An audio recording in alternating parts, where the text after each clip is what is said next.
Христианские притчи. Наследие святых отцов.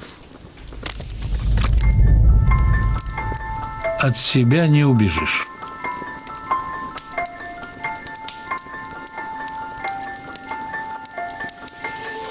Один монах жил в египетской пустыне. И так его измучили соблазны, что он решил отказаться от монашеской жизни и пойти, куда глаза глядят. Но, натягивая сандалии, он вдруг увидел другого инока, который также стал торопливо обуваться.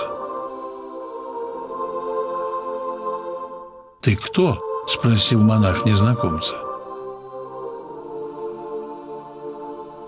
«Твое собственное я», – услышал он в ответ. «Куда бы ты ни отправился, я все равно последую за тобой».